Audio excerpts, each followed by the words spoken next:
As You Like It. You probably know it as one of Shakespeare's all-time greatest comedies. It's got the witty heroine, the enchanting forest setting, all that good stuff. But there's something else going on here, a really fascinating exploration of masculinity. So for this explainer, we're going to zoom in on that. We're going to examine the play by listening to the diverse voices of its men. Now look, let's be real. Rosalind is the star of the show. No question.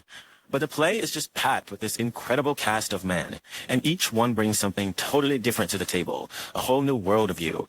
You've got your lovers, your fools, your deep-thinking philosophers, and your straight-up villains. And their perspectives are what really drive the story. So to really get a handle on who they are, we've got to start with where they are. To really hear these different voices, first, you have to understand their environment. The whole play jumps between two completely opposite worlds, and trust me, that shift is the key to everything that happens next. So on one hand, you have the court.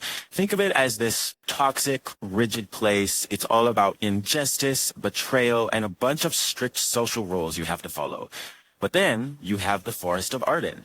And Arden is so much more than just a bunch of trees. It's almost like a state of mind. It's this flexible, tolerant world where all our characters get pushed way out of their comfort zones. They're forced to reflect, and in the end, they come out completely transformed. And speaking of reflection, well, you can't talk about reflection without talking about the forest's number one deep thinker, the melancholy Lord Jacques. This guy is one of Shakespeare's most memorable creations, a man who kind of stands apart from all the romance and partying to simply observe. This right here, this is his masterpiece. It's the speech that tells you everything you need to know about his voice in the play.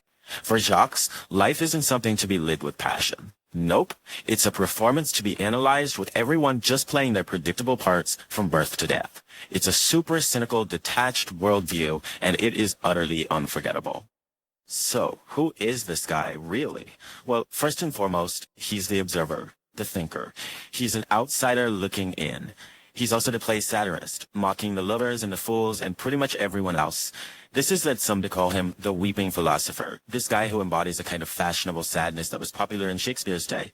He's the intellectual who sees all the misery in the world and can only sigh about it from a distance. And here's the thing, he is absolutely essential to the play's depth, even if he has almost nothing to do with the actual plot. But, not everyone is on Team Jacques.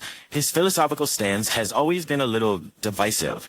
The famously sharp-tongued playwright George Bernard Shaw, for example, dismissed his most iconic lines as a literary toy so silly in its conceit. Kind of funny, isn't it? It seems the ultimate critic has always attracted his own fair share of criticism. Okay, let's shift from the philosophical to the deeply personal, because what really kicks off the main action of the play isn't love, but hate. We're talking about a bitter conflict between two brothers, Orlando and Oliver, that puts the injustice of the court front and center. And this isn't just some family squabble.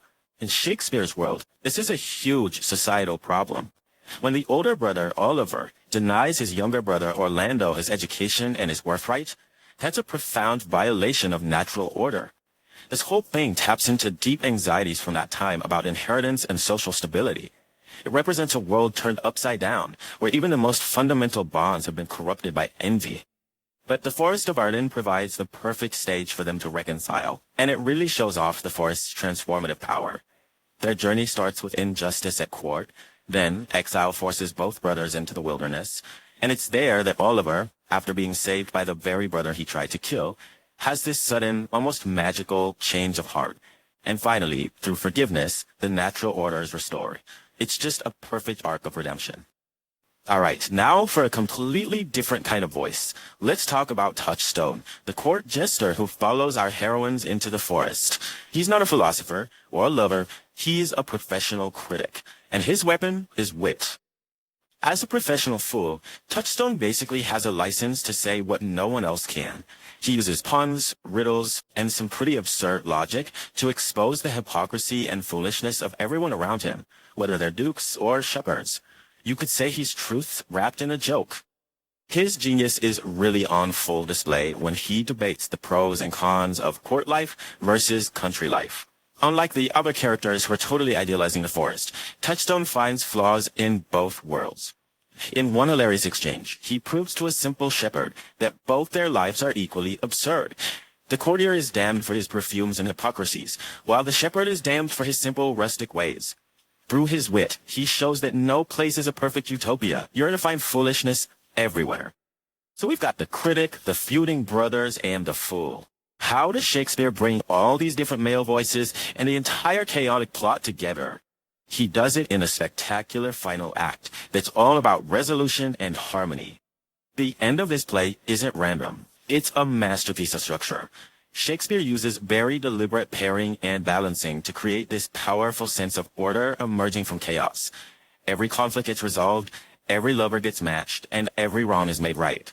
It's a beautiful vision of social and personal harmony, all achieved through love and forgiveness.